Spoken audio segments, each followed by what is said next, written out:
बहू का बर्थडे एक कटाक्ष कहानी। रीमा ने आंखें खोली और बड़ी फुर्ती से उठी। बाप रे, 8 बज गए। यह कैसे हो सकता है? मैं पिछले कई सालों से इतनी देर तक नहीं सोई हूं। फिर आज यह कैसे हो गया? आज प्रीति की तो स्कूल गई। मोहित को अब ऑफिस के लिए देर हो जाएगी। फालतू में अब उनकी बातें सुननी पड़ेगी। वह सब तो ठीक है, लेकिन माँ जी, वह दिन भर में कितनी बकबक करेंगी और मुझे इतनी देर कैसे सोने दिया उन्होंने? अब तक तो उन्होंने घर सिर पर चढ़ा लिया होगा। क्या हुआ होगा? रीमा जल्दी से उठने लगी। मोहित खुश चेहरे के साथ आया, वह भी तैयार होकर। Good morning Reema. रीमा, क्यों उठी तुम? सो जाओ ना आराम से। मैं आज लंच कर लूंगा ऑफिस में। सच कहूं तो मुझे जाने की इच्छा नहीं है, लेकिन बहुत महत्वपूर्ण मीटिंग है ना, मुझे इसलिए जाना ही पड़ेगा। पर मैं जल्दी आ जाऊंगा शाम को, बाहर जाएंगे घूमने बाय। रीमा को बिना कुछ कहे मोहित ने उसे गले से लगा लिया और उसके माथे को चूमकर चला गया। रीमा झट से बाहर आई। किचन से कोई भी आवाज नहीं आ रही थी और जब वह बाहर आई तो पापा जी की थाली में इडली वड़े दिखाई दे रहे थे।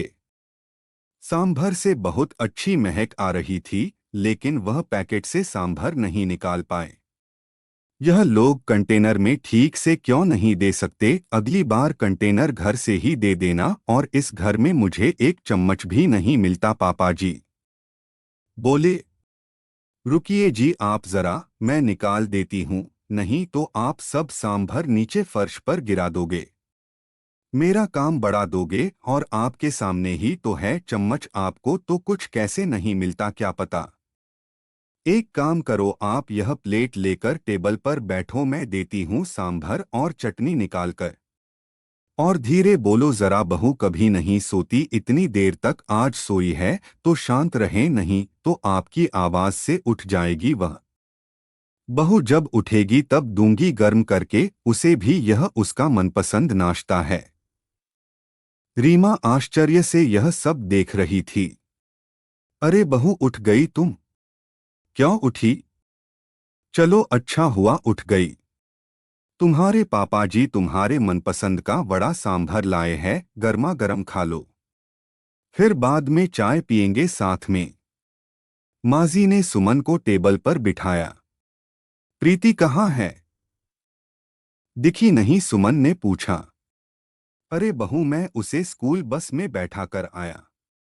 गई वह स्कूल, होशियार हो गई है अब अपनी प्रीति। जल्दी जल्दी करती है सब अपने काम। तकलीफ नहीं देती है वह अब। हाँ, बैग बहुत भारी है पर उसकी। वे लोग यह नहीं समझते कि बच्चे पर इतना बोझ नहीं डालते हैं। मुझे क्या बोली वह पता है? बोली, दादाजी मैं बिग गर्ल हो गई हूं अब, और गुड गर्ल भी। अब मैं आ जाऊंगी अकेली घर पर, आप मत आइए मुझे लेने के लिए। दादाजी पोती की प्रशंसा में मग्न थे। हाँ हाँ, मेरी बेटी समझदार हो गई है। सिर्फ दूध पीने को नाटक करती है। लगातार बड़बड़ करती रहती है, बस खाना ही ठीक से नहीं खाती। अन्नपूर्णा उसके पेट में है, इतनी ऊर्जा कहाँ से आती है क्या पता? अरे रीमा, खाओ तुम वड़ा सांबर, ठंडा हो जाएगा। और चिंता मत करो तुम, मैंने प्रीति को पराठा करके दिया है। छोटा सा खाया उसने और टिफिन में भी ले गई। माँ जी बोली। क्या पापा जी? माँ जी, मुझे उठाना चाहिए था ना। आपने क्यों किया सब काम? जाने दो, खाने में क्या बनाऊं? रीमा ने अपराध बोध से कहा। रीमा तुम कुछ मत करो, तुम्हारी बीसी है ना, आज तो मस्त मौज करो। हमारे पड़ोसी में वह चंदा आती है ना खाना बनाने के लिए, उसे बोला है मैंने आज से रोटी बनाने के लिए, बाकी का मैं कर लूंगी। तुम कितना काम करोगी अकेली? तुम्हारी क्लास, प्रीति का होमवर्क, बाहर के काम, यह मोहित भी कुछ काम करके मदद नहीं करता। तुम्हें सबके पीछे पीछे दौड़ना पड़ता है। अब आराम किया करो तुम। नहीं तो ऐसा करो ना, तुम और मोहित 4 दिनों के लिए घूमने चले जाओ।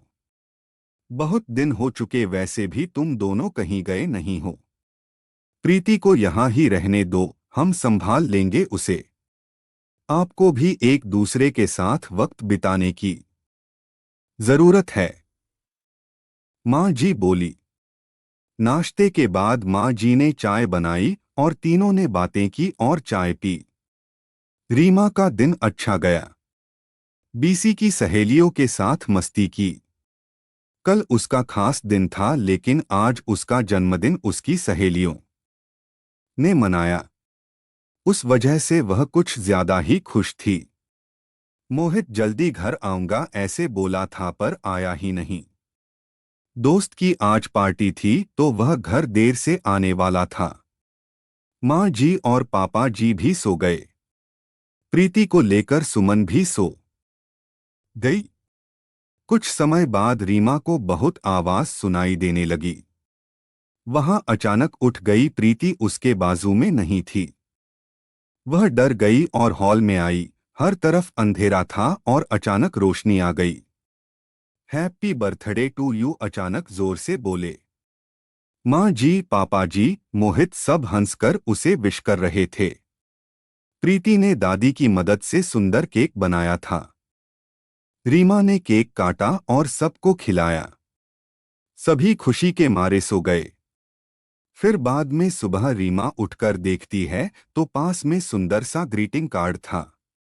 उसकी बेटी प्रीति ने खुद के छोटे हाथों से बनाया था। वह कार्ड देखकर सुमन बहुत खुश हुई। उतने में एक बड़ा टेडी बियर चलते हुए उसके पास आया। सरप्राइज मम्मा, यह मैंने तुम्हारे लिए स्पेशल लिया है, मेरे पिगी बैंक में से सेविंग करके।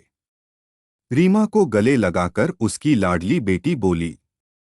रीमा की आंखों से खुशी के आंसू छलक पड़े। अब मोहित की बारी थी। उसने रीमा से कहा कि वह अपनी आंखें बंद कर ले और उसके लिए लाया हुआ खूबसूरत हीरो का हार उसके गले में डाल दिया और उसे आईने के सामने खड़ा कर दिया।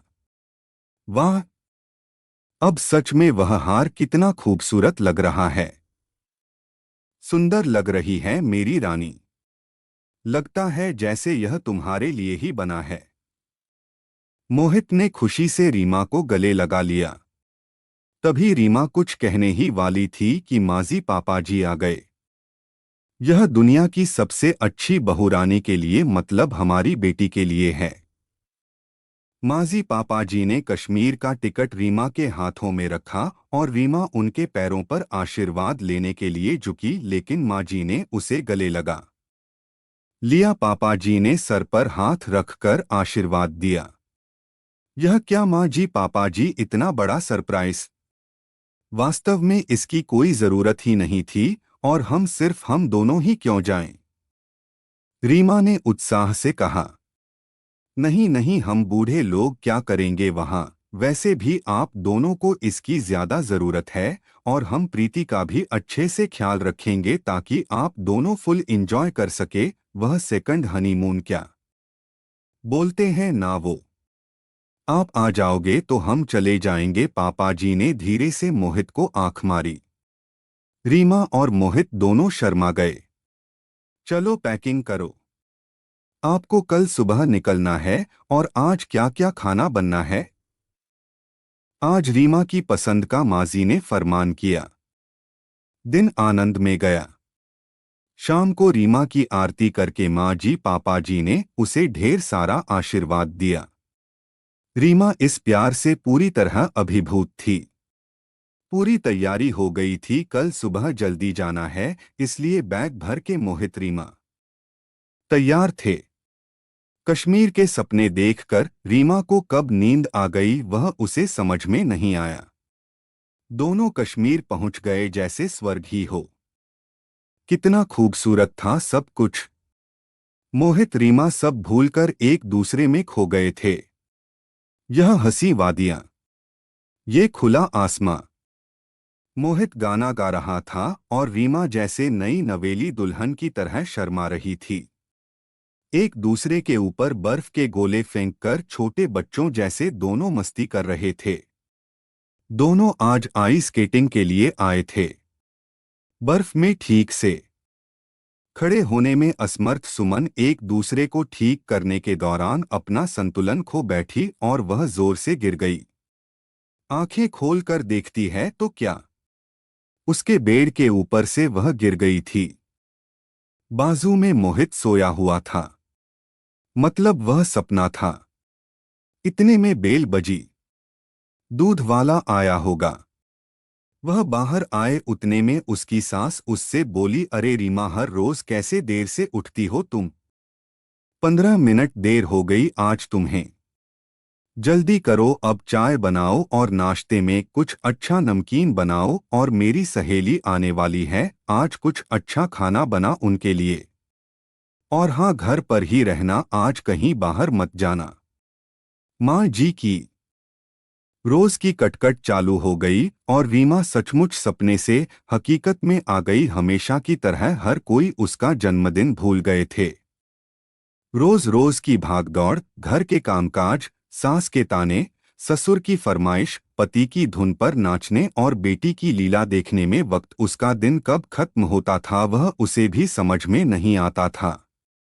जिंदगी भर दिन खराब लगने लगी। लेकिन कल उसने बहुत अच्छा दिन जिया, लेकिन इस एक रात के मीठे सपने में उसने इतने खुशनुमा पल जी लिए थे जो उसके लिए क्या कम था। मन में उस कश्मीर का सपना साकार होने की प्रतीक्षा में वह काम करने लगी।